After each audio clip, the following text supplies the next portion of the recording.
Darkest Dungeon is a wonderful game with 17 and a half cool classes that can take a battle completely differently depending on the team comp. Just imagine all of the different team comps you can make with those 17. Now what if I told you you could turn those classes from a 17 to a 50? These classes are cool, complicated, and are going to take a lot more time explaining. So without further ado, let's welcome the Homunculus to the Hamlet. The classes of Darkest Dungeon can be compared to meat. Yeah, you heard me, meat. I really shouldn't make these things when I'm hungry.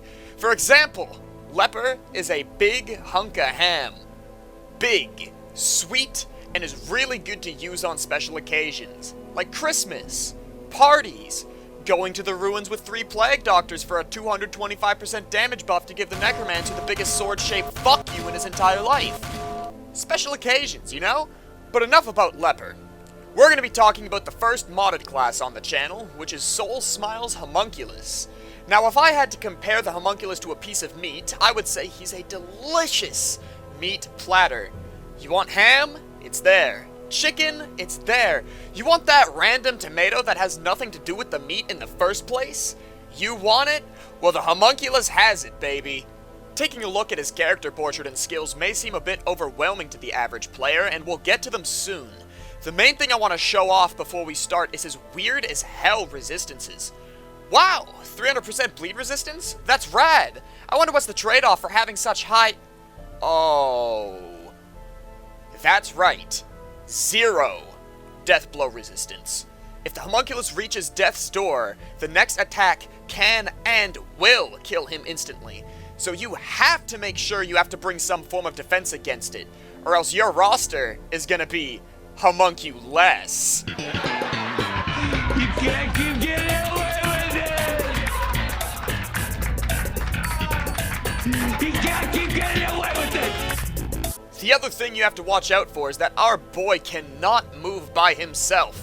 His move skill is replaced by Dissolve, which instantly cures any form of damage over time, and will dissolve any shell he currently has equipped. What are shells, you ask? Well, I'm glad you brought it up. Shells are these giant walls of text on each ability that are probably making you a bit confused. So let me simplify it for you. Using any ability will give you a shell. Each shell is unique and will give different effects for the rest of the fight. Or, if you dissolve it, your shells consist of Party Heal for the small dick energy shell, Shoot Stuff for the big dick energy shell, Guard to become thicker than a bowl of oatmeal shell, Punch Stuff for the stun shell, Scream to be the RN Jester shell, Debuff / Mark to be the I can't think of a joke you just steal stat shell, and finally use Blight for the fuck you and your prot shell. Most classes during the camping phase will heal, stress heal, and give words of encouragement to each other. Homunculus just happens to rip his own fucking arm off and give it as a gift to a fellow teammate. Using a lost part on an ally will give them the Flesh Curse, which will make them immune to bleed and give them 0% death blow resistance, as well as a few other stats. Why would you give Flesh Curse to an ally? So they can use these crazy unique trinkets that will change up how they play entirely. For example, take a look at the monstrous crossbow.